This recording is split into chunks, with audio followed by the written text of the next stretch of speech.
말씀은 창세기 5장입니다.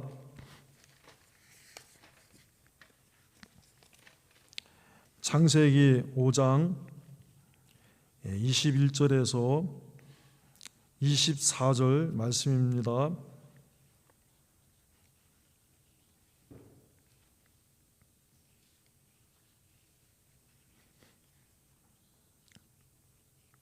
다 같이 받들어 읽겠습니다. 에녹은 65세에 무두셀라를 낳았고 무두셀라를 낳은 후 300년을 하나님과 동행하며 자녀를 낳았으며 그가 365세를 향수하였더라. 에녹이 하나님과 동행하더니 하나님이 그를 데려가심으로 세상에 있지 아니하였더라. 아멘. 오늘 말씀의 제목입니다. 오늘 말씀의 제목은 하나님과 동행입니다. 같이 하겠습니다. 하나님과 동행, walk with God 이렇게 정했습니다. 여러분, 우리가 무엇을 가까이 하느냐에 따라서 그것에 영향을 받습니다. 그래서 금묵자흑 근주자적이다 이런 고사성어가 있었던 것입니다. 그 뜻은 우리가 잘 아는 대로 가까이 할 근이죠. 묵 이렇게 옛날에 글씨 쓸 때 이렇게 가는 그 먹을 말합니다. 그래서 먹을 가까이 하는 사람 자자, 사람은 꺼먹게 된다. 검게. 그 다음에 근주자적. 그래서 옛날에 중국 같은 경우에는 이 빨간 거로 이렇게 페인트 칠한 거, 붉은 거로 기둥으로. 그래서 그 중국에 가면은 붉은 것들이 붉은색들을 이렇게 칠한 것들을 많이 본다고 합니다. 그래서 빨간 것을 가까이 하면은 빨간 물감을 가까이 하면은 빨간 것이 자기 몸에 묻게 된다. 그 뜻이 바로 사람은 무엇을 가까이 하느냐에 따라서 영향을 받는다 하는 것입니다. 그러므로 무엇을 가까이 하고 또 누구와 함께 하느냐, 이것이 굉장히 우리에게 중요한 것입니다. 우리가 아무나 가까이 하고 또 아무 것이나 가까이 하고 그런 것을 하지 않고 이것을 가까이 하고 이 사람을 가까이 하고 하는 그 가운데 신중하게 잘 생각하고 또 판단해야 된다 하는 것입니다. 왜 그렇습니까? 그 가까이 하고 그 가까이 하는 그 대상이나 물건이나 사람 때문에 평생이 좌우되기 때문인 것입니다. 악한 것과 악한 사람과 동행하면 자기도 모르게 악한 것에 영향을 받아서 망하게 되는 것입니다. 좋은 것, 옳고 바른 것, 선한 것과 가까이 하고 옳고 바른 사람과 가까이 하고 진실한 사람과 가까이 하면은 어때요? 복되게 되는 것입니다. 그런데 이 세상에서 가장 복된 사람은 누구냐 하면은 하나님과 가까이 하는 것입니다. 만물을 창조하신 하나님과 함께하는 것입니다. 우리 창세기 보면은 창세기 5장에 보면은 이제 족보가 나옵니다.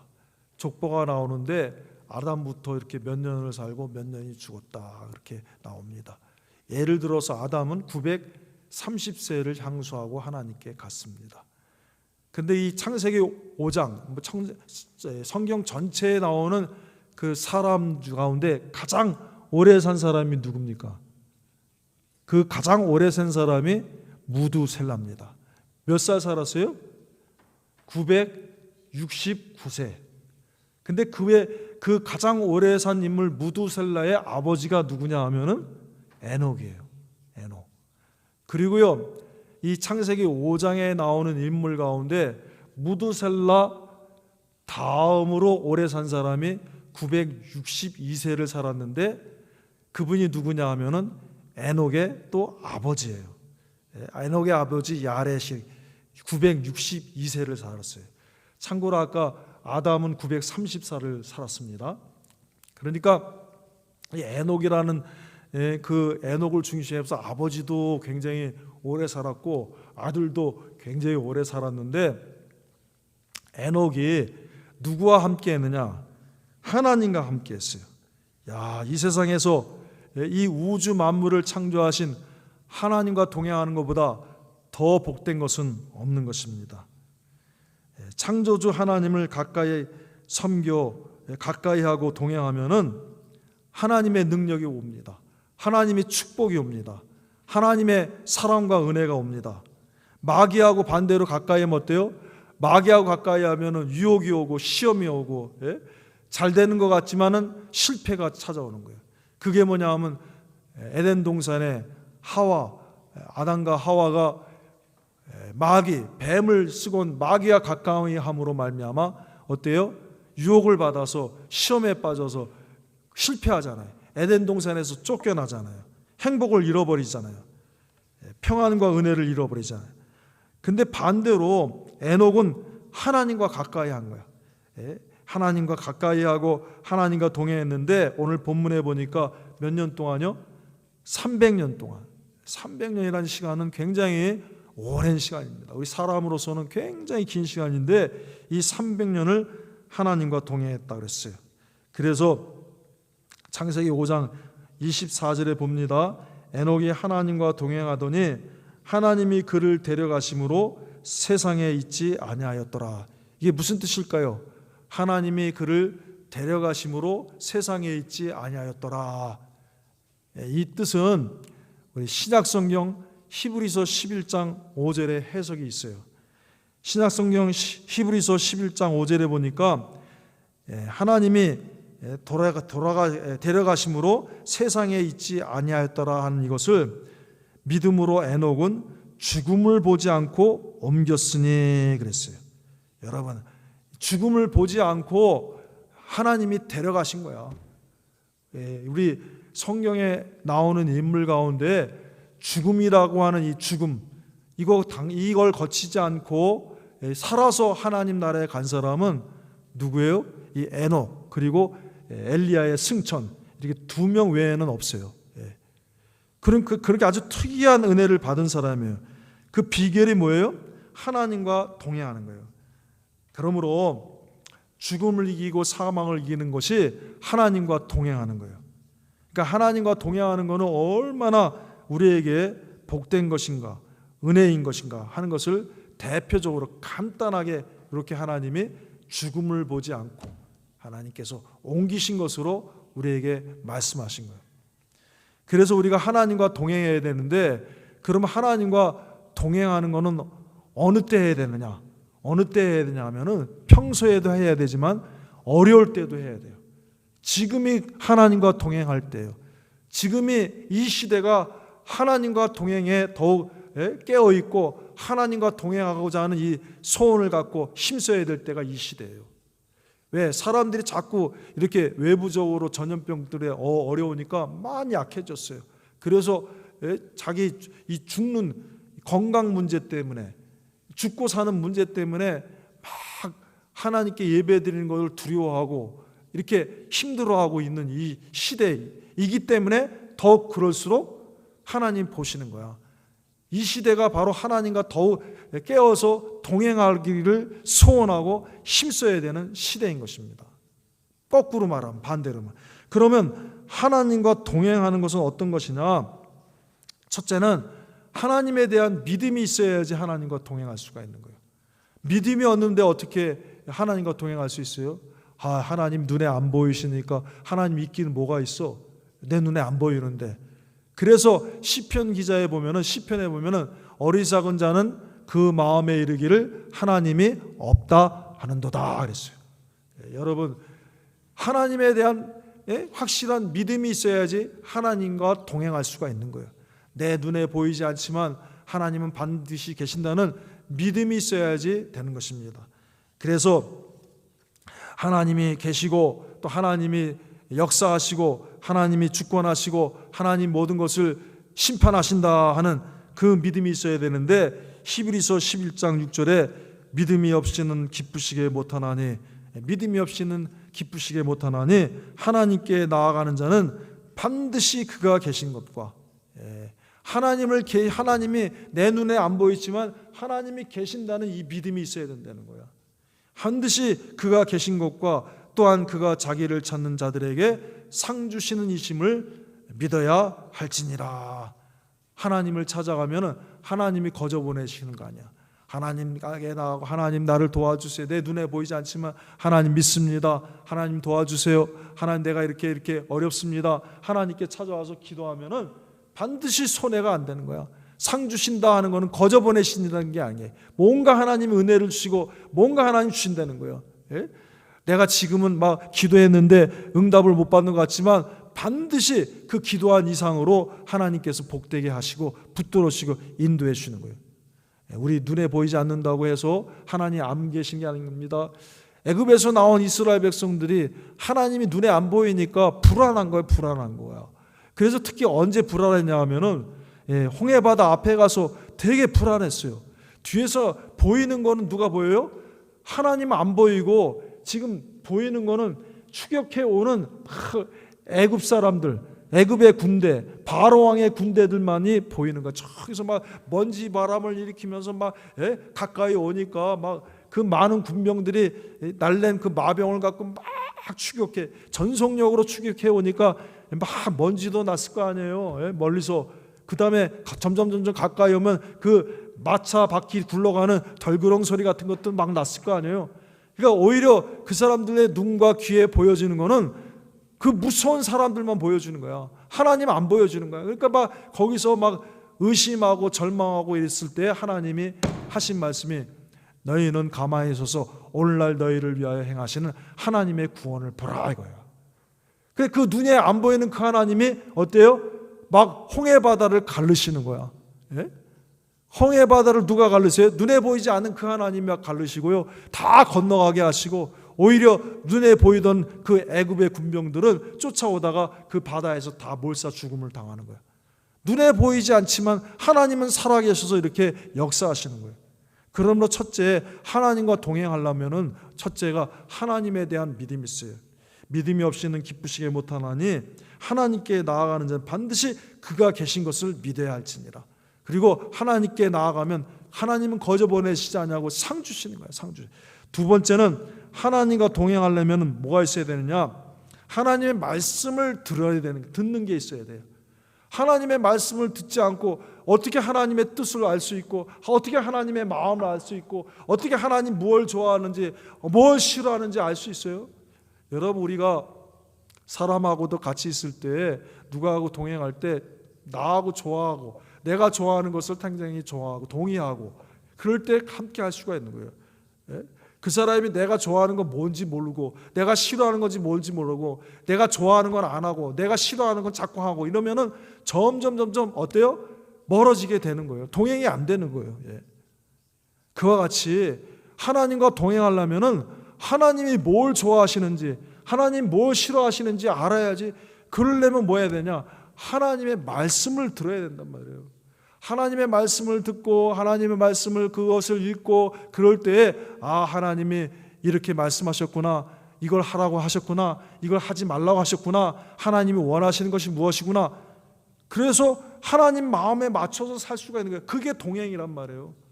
그러니까 두 번째, 하나님의 말씀을 들어야지 하나님과 동행할 수가 있는 거예요. 에녹이 그랬을 거예요. 에녹이 하나님이 분명히 계신 것을 믿었습니다. 하나님의 말씀을 들었습니다. 그리고 들은 그 말씀대로 어떻게 하든지 그 하나님이 좋아하시는 대로 살기를 힘쓰고 하나님 미워하시는 건 안 하기로 하고 이러니까 동행이 된 거예요. 그래서 로마서 10장 17절에 그러므로 믿음은 들음에서 나며 들음은 그리스도의 말씀으로 말미암느니라. 하나님이 살아계신 것을 믿고 하나님이 분명히 계신 것을 믿고 하나님이 계신 것을 믿고 하나님이 계신 그 은혜를 믿고 그러려면은 하나님의 말씀을 들어야지. 믿음은 들음에서 나며 들어야 된다. 말씀을 들어야. 세 번째는 어떻게 해야지 동행할 수 있습니까? 이제 말씀을 들었는데 그 말씀을 듣고 땡 끝나는 것이 아니라 그 말씀대로 사는 것이 있어야지 하나님과 동행하는 거예요. 하나님과 함께 할 수가 있는 거예요. 그게 뭐냐? 순종함이 있어야 되는 것입니다. 야고보서 2장 22절에 내가 보거니와 믿음이 그의 행함과 함께 일하고 행함으로 믿음이 온전케 되었느니라. 예. 내가 하나님 살아계신 건 믿긴 믿어요. 말씀을 듣긴 들어요. 그런데 그걸로 끝나면 안 되는 거예요. 행함으로 믿음이 온전케 되는 거예요. 아브라함이 하나님이 너의 본토 친척 아비집을 떠나 내가 네게 지시할 땅으로 가라 하고 했을 때 그 말씀까지는 들었습니다. 그런데 안 갔어요. 그러면 땡이야. 그러면 무슨 믿음의 조상이 되고 그 후손에 이삭이 나오고 그 다음에 무슨 12지파의 야곱이 나올 수가 있겠습니까? 그 말씀을 듣고 갔어요. 아브라함이 본토 친척 아비집을 떠나 갈대아 우를 떠나고 하란을 떠났을 때 그의 나이 몇 세였더라? 75세에 하나님이 가라온 곳에 가서 딱 도착해서 그곳에서 하나님을 섬기니까 하나님께서 약속하신 축복이 그 아브라함에게 역사한 거예요. 그러므로 순종이 있어야지 하나님과 동행할 수가 있는 겁니다. 그 다음에 또 어떻게 해야 하나님과 동행하여 이제 경건한 삶이 있어야 돼요. 경건한 삶. 유다서 1장 14절 15절입니다. 아담의 7세손 에녹이 사람들에게 대하여도 예언하여 이르되 보라 주께서 그 수만의 거룩한 자와 함께 임하셨나니 이는 무사람을 심판하사 모든 경건치 않은 자의 경건치 않게 행할 모든 경건치 않은 일과 또 경건치 않은 죄인의 주께 거스려 한 모든 강팍한 말을 인하여 저희를 정죄하려 하심이라 하였느니라. 예? 아담이 사람들에게 에녹이 사람들에게 뭐라고 했냐면 하나님이 반드시 임하셔서 너희 경건치 않은 것을 다 정죄하실 것이다. 그러니까 자기는 경건케 사는 거예요. 경건케 살면서 경건치 않은 것들을 이제 하나님 경건치 않으면 심판받을 거라는 걸 선포했다는 거예요. 유다서에. 경건이 무엇입니까? 경건은 뭐냐면 하나님 중심으로 사는 거예요. 내 중심으로 사는 게 아니라 경건 해석하면은 하나님을 두려워하고 하나님을 사랑하는 거예요. 두려워할 경자, 하나님을 경외하는 거예요. 하나님을 두려워하고 하나님을 사랑하는 거예요. 그런데 그것을 또 더 들어가 뭐냐면 내 마음대로 살지 않냐고 하나님 중심으로 사는 거예요. 하나님이 움직이면 움직이는 대로, 하나님이 쓰시면 서는 대로. 그래서 요한 칼빈이 뭐라고 그랬냐면은 중세에 하나님이 가라는 데까지 가고 하나님이 서라는 데서 서라. 그래 유명한 말을 남겼어요. 우리 경건이 뭐냐 하면은 하나님이 가라는 데까지 가고 하나님이 서라는 데서 서는 거야. 하나님 중심으로 하는 거야. 내 마음대로 하는 게 아니야. 사사기에 보면 어때요? 사사기에 막 혼란스럽게 되는 마지막에 결론이 보면 뭐냐 하면은 저희들이 다 자기 소견에 좋은 대로 행하였더라는 거예요. 자기가 판단하고 자기가 중심. 근데 사사기는 뭐냐 하면은 하나님이 왕이 되시고 하나님이 주인이 되셔서 하나님의 통치를 받아야 되는데 자기 마음대로 하니까 이렇게 혼란스럽게 되고 이렇게 망하게 된다. 하나님의 백성들이 비록 하나님의 백성들이지만 하나님 중심으로 하나님 마음에 맞게 하나님 뜻대로 살지 아니하고 하나님의 왕으로 모시지 아니하고 자기 마음대로 하니까 사람의 생각이 다 같습니까? 100이면 100 다 다르잖아요. 1000이면 1000 다르잖아요. 그러니까 이 나라가 갈기갈기 엉망진창으로 쪼개지고 분열이 되는 거예요. 그래서 보여주는 겁니다. 그러므로 경건한 삶이 있어요. 경건은 공경경가 정성건자, 공경하는 마음으로 깊이 상바하고 조심함을 뜻하며 하나님을 높이고 두려워하는 중심을 말하는 것입니다. 그래서 자기 중심을 버려야 돼요. 야고보서 1장 26절 27절에 누구든지 스스로 경건하다 생각하며 자기 혀를 제갈 먹이지 아니하고 자기 마음을 속이면 이 사람의 경건 헛것이라 그랬습니다. 우리가 내 생각과 내 마음대로 하지 말고 하나님 뜻대로 해야 되는 것입니다. 이게 창세기 5장에 나오는 에녹의 모습이었어요. 사랑하는 여러분, 언제 해야 됩니까? 이 시대가 필요한 거예요. 이 시대는 다 내 살라고 내가 죽을까 봐 이 목숨이 왔다 갔다 하고 참 위험하니까 다 자기를 위하려고 하는 이 생각 때문에 우리가 시험에 마귀에 깨어나와서 넘어가. 그러니까 이 시대에 우리가 벌떡 깨어서 어때요? 에녹처럼 하나님과 동행하는 거야. 내가 평안할 때뿐만 아니라 내가 즐거울 때뿐만 아니라 힘들고 어려울 때 이때 동행해야지만이 300년 동행이 되는 거예요. 에녹이라고 300년 동안 맨날 좋은 일만 있었을까요? 아닙니다. 에녹 시대에 300년 동안 생각해 보세요. 우리가 짧은 세월이지만 50년, 60년, 30년, 40년 살 동안 얼마나 평안한 일만 있어요? 힘들고 어려울 때가 있잖아요. 에녹도 마찬가지입니다. 300년을 살았으니까 얼마나 순간순간 어려운 일, 환경적으로 어렵고 자기 자신에게도 어려움이 있고 이럴 때 많을 거 아니야. 그러나 그런 때에도 하나님과 동행하는 것은 놓치지 않았다는 거예요. 무슨 뜻입니까? 하나님을 믿는 것과 하나님을 믿는 것과 하나님의 말씀을 듣는 것과 하나님 말씀 듣는 대로 순종하는 것과 하나님 내 중심으로 살지 않으면 하나님 중심으로 사는 건 포기하지 않았다는 거예요. 어떤 환경이 와도 이걸 포기하지 않는 저와 여러분이 되길 바랍니다. 첫째 뭐라고요? 하나님 계시다. 포기하지 마세요. 우리 눈에 안 보이고 세상에 어떻게 보내도 하나님이 계시다. 하나님 계시다. 하나님 살아계신다. 예수님의 그 사랑으로 우리를 사랑하여 주셨다. 하나님 살아계신 거 포기하지 마세요. 두 번째는 뭐예요? 하나님 모든 말씀을 듣는 거, 말씀을 읽고 듣는 거 포기하지 맙시다. 세 번째는 뭐예요? 말씀을 듣고 그대로 순종하는 것도, 하나님 뜻대로 순종하는 것도 포기하지 맙시다. 네 번째는 내 마음대로 살지 않고 하나님 중심으로, 하나님이 동하면 동하고 하나님이 정하면 정하는 하나님 움직임에 따라서 사는 저와 여러분이 되길 바랍니다. 그러면 이제 하나님이 그 시간을 다 지나서 어디까지 인도하셔요? 요단강 건너까지 인도하셔요. 40년 동안 하나님 광야에서 낮에는 구름 기둥, 밤에는 불 기둥으로 인도했습니다. 저들이 다 그 인도를 따라서 구름 기둥, 불 기둥이 움직이면 다 움직임 대로 따라갔어요. 따라가다 보니까 그 어려운 광야를 다 통과해서 요단강 건너 적과 꿀이 흐르는 축복의 땅에 이르는 거예요. 이 시대도 갑니다. 이제 정한 때가 있습니다. 무작정 계속 되는 게 아니에요. 정한 때가 오면은, 주님이 인정하시는 그 때가, 정한 때가 지나가면은 다 하나님께서 계산하실 거예요. 이때 이 어려울 때 누가 하나님과 동행했나? 누가 하나님과 동행했나? 누가 주님과 동행했나? 저와 여러분이 이렇게 되길 바랍니다. 다 같이 기도하겠습니다.